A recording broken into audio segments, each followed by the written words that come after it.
Marty s'engage dans l'avenue. À sa suite, le vent s'engouffre comme une traînée de mariés. Il avance comme s'il était seul au monde, et peut-être l'est-il.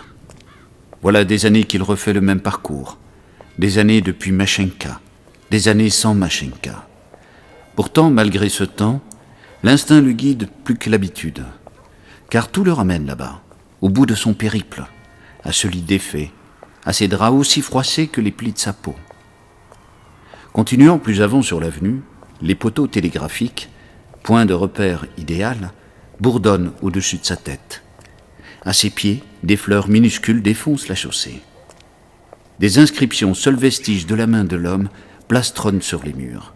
Ce monde ne tient plus debout, au propre comme au figuré, et Marty pas plus.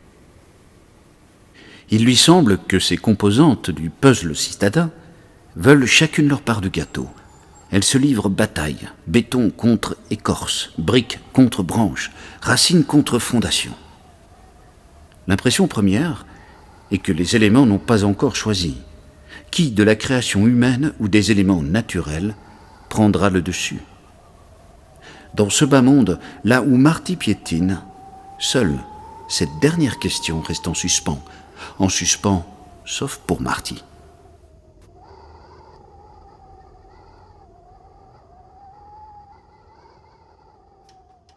Animé de ce feu intérieur, Marty entra dans le seul bar de Tohubohu. Il n'eut pas le temps de s'installer au comptoir qu'il était déjà amoureux.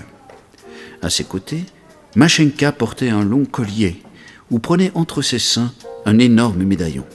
Une photo jaunie y était insérée. Intrigué, Marty y regarda de plus près. Ce cliché représentait Machenka elle-même, du temps où le soleil régissait encore la terre. Piqué au vif par cette photo, le cerveau de Marty bouillonna.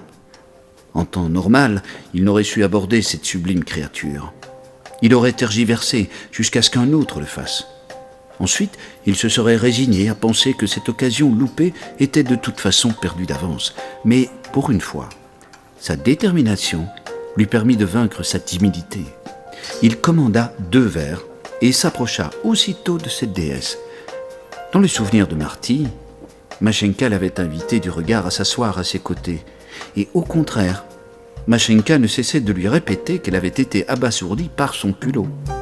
Elle avait été à 2 doigts de congédier ce malotru. Ces 2 versions contradictoires furent la première des nombreuses fois où leurs avis divergèrent. Lors de cette première rencontre, Marty fut particulièrement prolixe. Il avoua venir d'un lieu que tout le monde montrait du doigt, un lieu emblématique des errements de l'homme. Le cratère ouvert suite à l'effondrement d'un tunnel sur la rive gauche. Il en avait été l'architecte. Concepteur de cette horreur, il en connaissait chaque recoin. De plus, ce champ de ruines offrait un abri douillet par n'importe quel temps.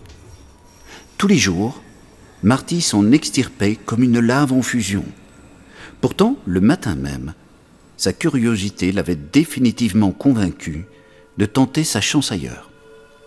Marty avait ainsi erré toute la journée jusqu'à se retrouver face à Machenka. En quelque sorte, il venait de quitter l'ombre pour la lumière. Du moins, le présenta-t-il ainsi.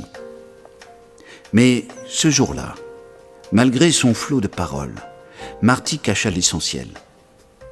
Si la vérité avait envahi sa bouche, il aurait avoué être un danger. Comme tout homme, il portait en lui le fruit de sa propre destruction. Curieusement, il aurait aimé en avertir cette fille, mais quelque chose l'en empêchait.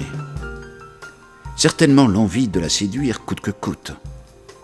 Dans ce mensonge par omission résidait l'ambivalence de Marty.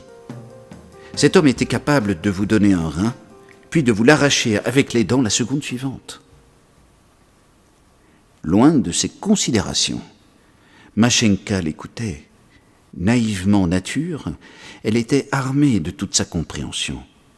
Elle savait la fin du monde imminente. Chaque habitant en était conscient. La date limite se comptait en jours, en mois, en années, tout au plus en décennies, mais certainement plus en siècles. Cette épée de Damoclès au-dessus d'elle, expliquait que plus rien n'avait d'importance, si ce n'est l'essentiel. Pour la première fois dans l'histoire de l'humanité, des jeunes gens avaient à répondre à ce qu'il importe de faire quand tout est perdu. Dans ces conditions, la pudeur, le bien et le mal étaient valeurs obsolètes, balayées par le plaisir d'oublier, ne serait-ce qu'une seconde, l'imminence de la fin. À cause de cette situation, l'urgence aiguisait la moindre pensée. Mashenka et Marty étaient des combattants. Le rire était leur arme, dérisoire mais magnifique. Le bonheur courait dans leur gorge comme un perpétuel invité. Ce premier soir, ils avaient déjà beaucoup trop bu, quand quelques verres supplémentaires les aidèrent à traquer la beauté, plus en avant dans la nuit. Ils en oublièrent les regards hostiles autour d'eux, ces regards réprobateurs, envers cette union de la vertueuse Mashenka et du salopard Marty. Au détour d'une nouvelle gorgée, ils se scrutèrent avec l'intensité des amoureux.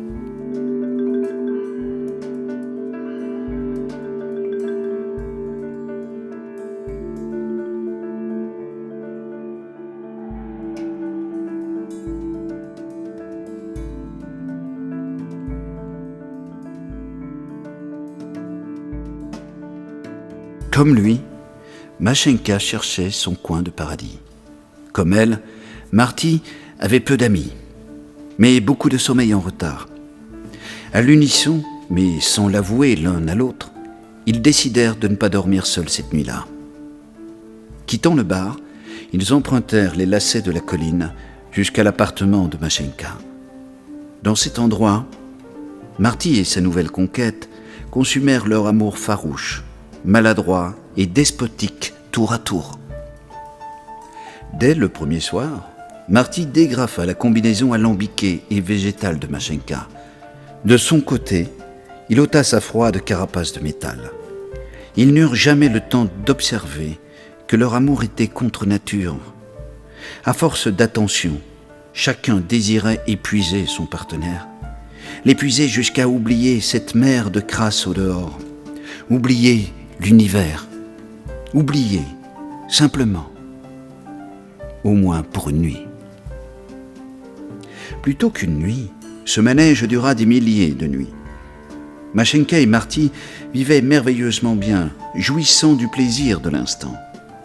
Depuis longtemps, Marty avait quitté son tunnel pour s'installer chez Mashenka. Et depuis lors, le plus souvent, le matelas criait grâce, les draps finissaient en lambeaux. Les dés ne s'arrêtaient que sur le 6. Cette félicité ne rendit que plus cruel ce fameux soir d'automne, à la nuit tombée. Marty arriva au bar de Tohubohu. Dès qu'il s'installa, le serveur lui versa un verre. Ce fut bien la seule chose habituelle ce jour-là. Car pour le reste, tout échappa à une quelconque prévision. Mashenka n'était pas là. Marty l'attendit 1 heure, en vain. Inquiet, il partit seul, arpenter la colline jusqu'à leur appartement. Durant ce périple, Marty entrevit l'avenir. L'homme et la nature coexistaient de plus en plus fébrilement. Chaque pas rapprochant Marty de sa destination lui rappelait cette vérité. Le présent qu'il venait de traverser était déjà du bon vieux temps. L'explication la plus plausible était que la nature reprenait ses droits.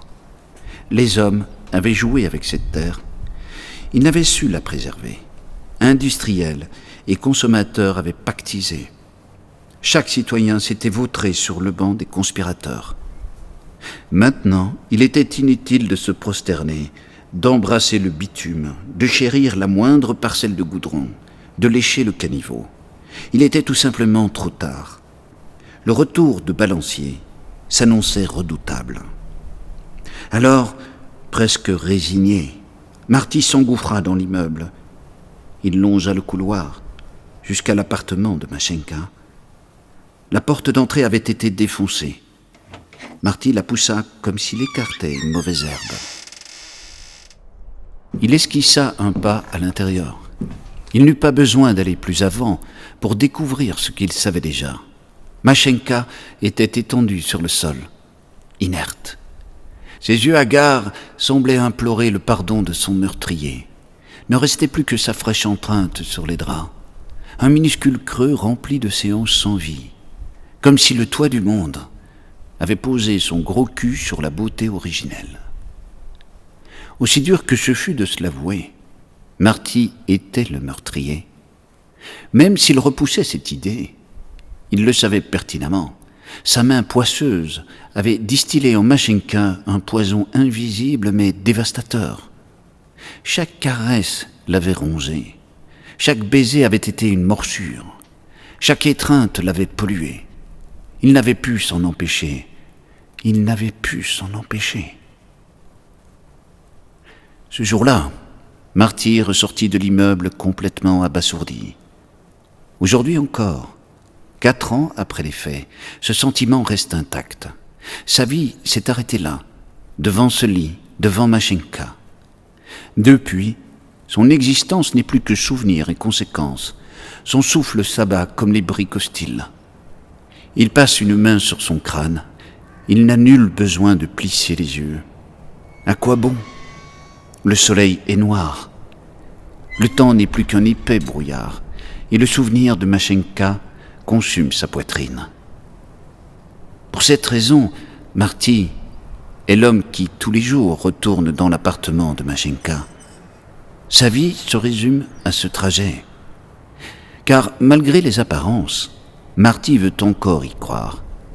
Marty est persuadé que Machenka est quelque part, à portée de lui, que le point de non-retour n'est pas atteint.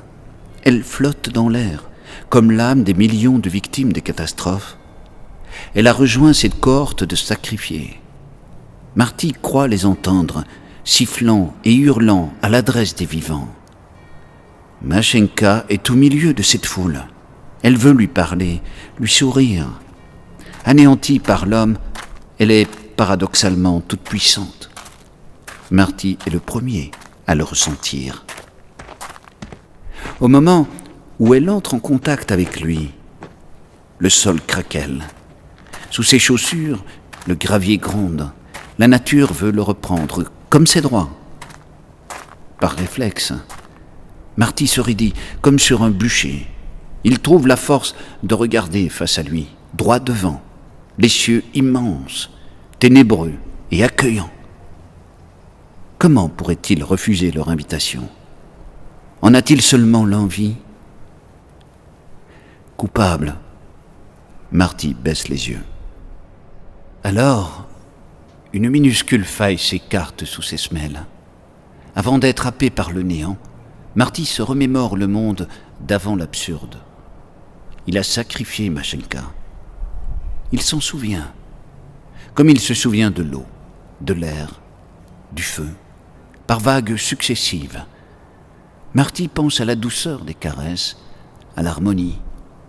Il se souvient de l'infinie tendresse, de leur chanson intime, de cette chanson juste pour eux deux. Du visage de Machenka, la tête posée sur l'oreiller, de ses yeux clos, de sa chevelure en désordre. Marty se souvient de son amour, de son souffle court au petit matin, de son adorable chaos silencieux.